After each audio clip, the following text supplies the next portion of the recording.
In this lecture, we will discuss how to find moment of inertia of uniform rod about a perpendicular bisector, or we can say passing through its center. तर पहा, it is the case of continuous mass distribution. Continuous mass distribution. Continuous mass distribution आपण मागच्या लेक्चरमध्ये पाहिलं. म्हणजेच जर एखादी body असेल, तिचा शेप वेगळा असेल other than particle system. Particle सिस्टमचा मोमेंट ऑफ इनर्शिया आपल्याला काढायला येतो, पण जेव्हा कंटिन्युअस मास डिस्ट्रीब्यूशन असेल तेव्हा त्या बॉडीचा मोमेंट ऑफ इनर्शिया कसा फाइंड करायचा याची प्रोसिजर आपण एका लेक्चरमध्ये डिस्कस केली आहे. त्या प्रोसिजरचा आपण इथे यूज करून या युनिफॉर्म रॉडचा मोमेंट ऑफ इनर्शिया कसा काढायचा ते आपण डिस्कस करणार आहोत. तर पहा, to find moment of inertia of uniform rod, consider this uniform rod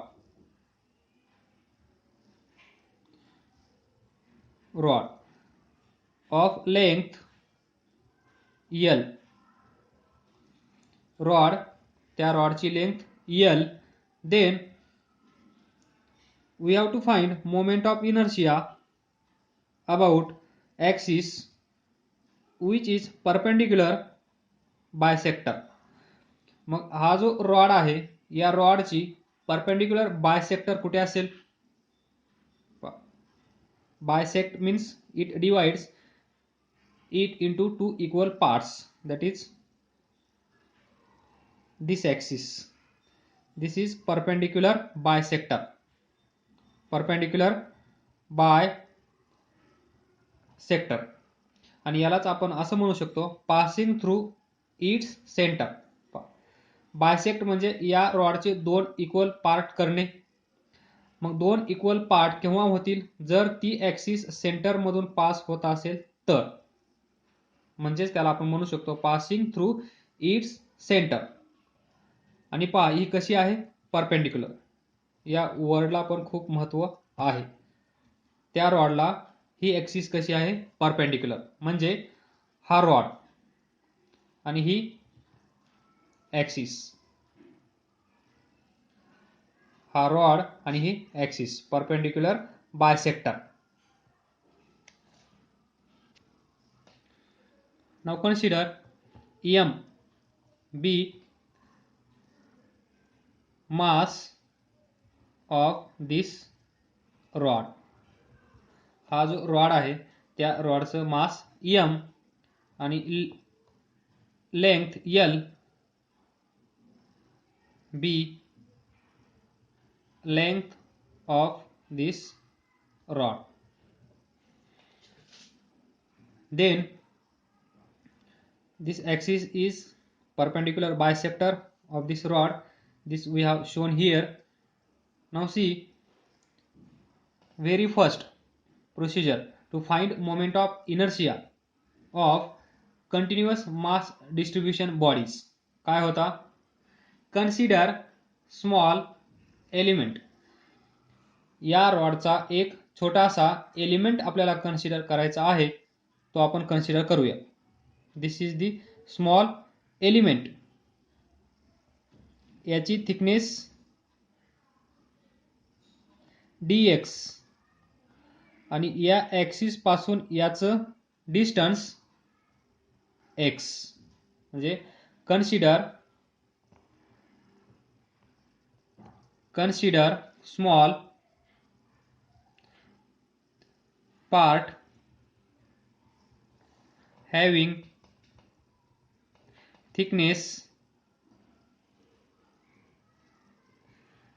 dx at x from axis, this axis, centroidal axis.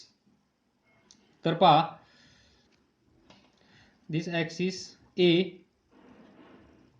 B Now see, we know that if this is axis AB, this is particle having mass dm, perpendicular distance r, तर moment of inertia about AB किती असतो dm r square. तर पहा dm म्हणजे mass of that element we considered. या रॉडचा हा छोटासा पार्ट आपण कन्सिडर केला आहे आणि त्या पार्टचं मास आपल्याला माहीत असणं गरजेचं आहे. तर पहा इंटू आर स्क्वेअर म्हणजे हे डिस्टन्स, तो पार्ट कुठे आहे. तर पहा हा रॉड आहे, या रॉडचं टोटल मास किती आहे m. तर पर युनिट लेंथ मास किती असेल आपण फाइंड करू शकतो का. मास पर युनिट लेंथ किती असेल, टोटल मास इज m. तर मास पर युनिट लेंथ किती असेल, total mass divided by total length, हे असेल मास पर युनिट लेंथ. म्हणजे हा रॉड आहे, या रॉडचं मास 10 kg असेल आणि या रॉडची लेंथ 10 मीटर असेल. तर ही युनिट लेंथ म्हणजेच 1 मीटर, त्याच्यानंतर ही 1 मीटर, त्याच्यानंतर ही 1 मीटर, असे करून किती इक्वल पार्ट तयार होतील याचे 10. तर एका युनिट लेंथची म्हणजेच एका मीटरची वेट किती असेल 10 kg divided by 10 metre. So 1 kg metre, 1 kg per metre म्हणजे एका मीटरमध्ये 1 kg, तर 10 मीटरमध्ये 10 kg, that is mass per unit length. मग या टोटल रॉडचं मास m असेल, या रॉडची लेंथ l असेल, तर मास पर युनिट लेंथ एवढा असेल. म्हणजे ही युनिट लेंथ असेल तर एवढ्या पार्टचं मास किती असेल m/l. त्याच्यानंतर अजून एवढा असेल, अजून एवढा असेल. तर याचा वापर करून आपण या छोट्याशा पार्टचं मास आपण फाइंड करू शकतो. सो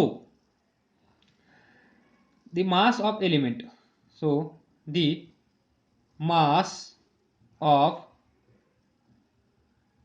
एलिमेंट दॅट dx, छोटासा एलिमेंट dx, याचं मास किती असेल, याची थिकनेस किती आहे dx. आणि आपल्याला माहित आहे मास पर युनिट लेंथ किती आहे, mass per unit length m/l, याची लेंथ किती आहे dx. This is mass per unit length and this is thickness of this part we considered.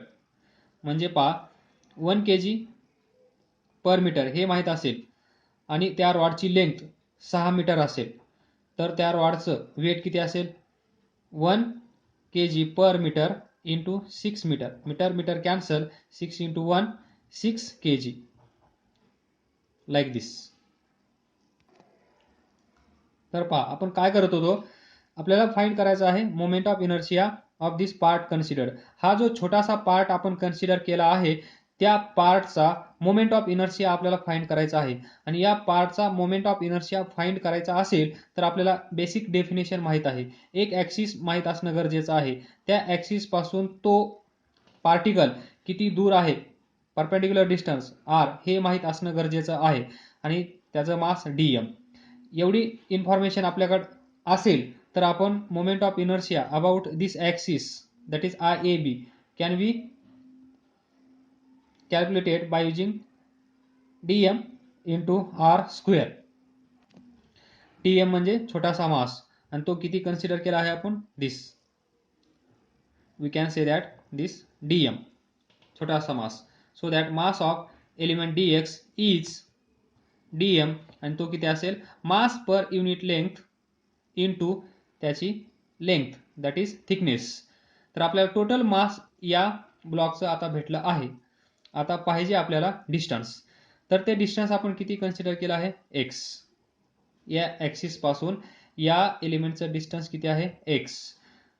Now all information is with us, dm available आहे, distance perpendicular available आहे. So we can find moment of inertia about this axis AB. So moment of inertia about this axis AB is, so IAB is equal to, IAB is equal to कसा असेल, या total रॉडचा moment of inertia I असेल, तर या छोट्याशा पार्टचा moment of inertia किती असेल, DI. छोटासा मास DM, तर त्याचा मोमेंट ऑफ इनर्शिया कसा असेल, DI. छोटासा मास, छोटासा moment of inertia. So write down here DIAB is equal to DM किती आहे, mass per unit length into DX into R square म्हणजेच X स्क्वेअर. याचं या ॲक्सिस पासून perpendicular distance x, so m/l dx x square. हे आलं moment of inertia of this small part that we have considered as a sample.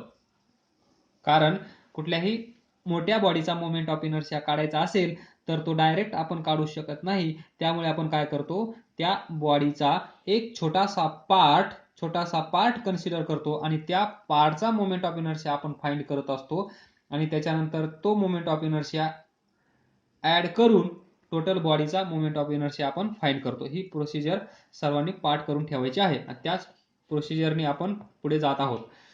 जेव्हा आपल्याला एका छोट्याशा पार्टचा मोमेंट ऑफ इनर्शिया भेटतो त्यावेळेस आपण काय करतो, next step, integrate both sides. So DIAB is equal to integration m/l dx x square.